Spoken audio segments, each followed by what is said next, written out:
ബൊക്കോ ഹറാം ഭീകരരുടെ ഇടയിൽ നിന്നും അതിക്രൂരമായ വിധത്തിൽ നേരിട്ട പീഡനത്തിൻ്റെ വ്യാപ്തി വിവരിച്ച നൈജീരിയൻ ക്രിസ്ത്യൻ പെൺകുട്ടിയുടെ അനുഭവകഥ നൊമ്പരമാകുന്നു.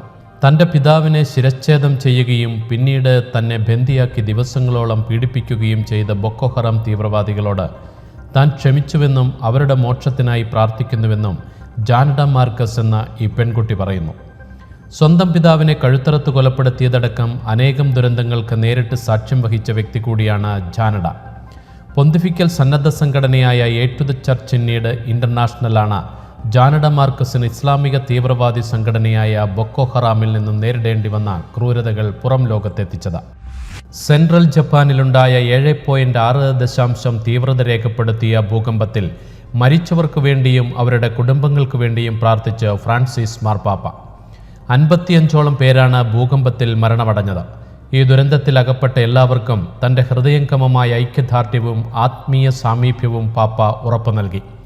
മരണപ്പെട്ടവർക്ക് വേണ്ടിയും അവരുടെ മരണത്തിൽ വേദനിക്കുന്നവർക്ക് വേണ്ടിയും പ്രത്യേകം പ്രാർത്ഥിക്കുന്നുവെന്നും പാപ്പ പറഞ്ഞു. സമാധാനത്തിനു വേണ്ടിയുള്ള ആഹ്വാനവുമായി വിശുദ്ധ നാടും പുതുവർഷത്തിലേക്ക് പ്രവേശിച്ചു.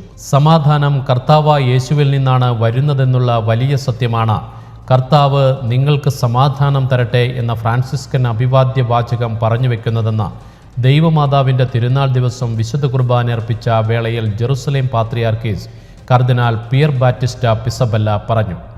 അന്നേ ദിനം 57ാമത് ലോക സമാധാന ദിനം കൂടിയായിരുന്നു. ജെറുസലേമിലെ കത്തീഡ്രൽ ദേവാലയത്തിലാണ് ലോക സമാധാന ദിനത്തിൻ്റെയും വർഷാരംഭത്തിൻ്റെയും സ്മരണയിൽ വിശുദ്ധ കുർബാന അർപ്പിക്കപ്പെട്ടത്. വത്തിക്കാനിൽ നിന്നെത്തിയ കർദിനാൾ ഫെർണാണ്ടോ ഫിലോണി സഹകാർമ്മികരിൽ ഒരാളായിരുന്നു. ഉണ്ണിയേശുവിനെ സന്ദർശിച്ച ജ്ഞാനികളെ അനുസ്മരിക്കുന്ന രീതിയിലുള്ള വസ്ത്രങ്ങൾ ധരിച്ച് ക്രിസ്തുമസ് കരോൾ ഗാനങ്ങളുമായി യൂറോപ്യൻ രാജ്യങ്ങളിൽ കുട്ടി ഗായക സംഘങ്ങൾ ഇത്തവണയും സജീവം. സ്റ്റാർ സിംഗേഴ്സ് എന്ന പേരിലുള്ള സംഘം നൂറ്റാണ്ടോളമായി ജർമ്മനി, ഓസ്ട്രിയ, സ്വിറ്റ്സർലൻഡ് തുടങ്ങിയ രാജ്യങ്ങളിൽ സജീവമാണ്. ലോകമെമ്പാടും ദാരിദ്ര്യം അനുഭവിക്കുന്ന കുട്ടികൾക്ക് സാമ്പത്തിക സഹായം സ്വരൂപിക്കുക എന്ന ലക്ഷ്യത്തിനായാണ് തെരുവുകളിലും ഗ്രാമങ്ങളിലും ഗാനങ്ങളുമായി ഇവർ ഇറങ്ങുന്നത്. മധ്യകാലഘട്ടത്തിൽ ആരംഭിച്ചൊരു പാരമ്പര്യമാണ് കരോൾ ഗാനങ്ങളുടെ ആലാപനമെന്ന് ഡൈസ്റ്റേൺ സിംഗർ എന്ന കുട്ടികളുടെ മിഷണറി സംഘടനയുടെ സമ്പർക്ക വിഭാഗത്തിൻ്റെ ചുമതല വഹിക്കുന്ന റോബർട്ട് ബൗമൻ സ്മരിച്ചു. കോട്ടയം ആർച്ച് ബിഷപ്പ്മാർ മാത്യു മൂലക്കാട്ടിൻ്റെ മെത്രാഭിഷേക രജത ജൂബിലി ആഘോഷങ്ങൾക്ക് തുടക്കമായി. രജത ജൂബിലി ആഘോഷങ്ങളുടെ ഭാഗമായി കോട്ടയം ക്രിസ്തുരാജ കത്തീഡ്രലിൽ മാർ മാത്യു മൂലക്കാട്ടിൻ്റെ മുഖ്യ കാർമ്മികത്വത്തിൽ കൃതജ്ഞതാബലി അർപ്പിച്ചു.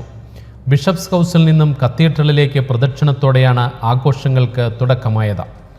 ജൂബിലേറിയന്മാർ മാത്യു മൂലക്കാട്ടിന് ഫ്രാൻസിസ് മാർപ്പാപ്പ അയച്ച ലത്തീൻ ഭാഷയിലുള്ള സന്ദേശവും മലയാള പരിഭാഷയും അതിരൂപത ചാൻസലർ റവറൻ ഡോക്ടർ ജോൺ ചെന്നാക്കുഴി വായിച്ചു. മാർ മാത്യു മൂലക്കാട് ജൂബിലി ദീപം തെളിച്ചു. കർദിനാൾ മാർ ജോർജ് ആലഞ്ചേരി വചന സന്ദേശം നൽകി. സത്യസഭയെ അനുദിനം അറിയുവാൻ, സഭയെ സ്നേഹിക്കാൻ സൺഡേ ശാലോം യൂട്യൂബ് ചാനൽ ഇപ്പോൾ തന്നെ സബ്സ്ക്രൈബ് ചെയ്യുക.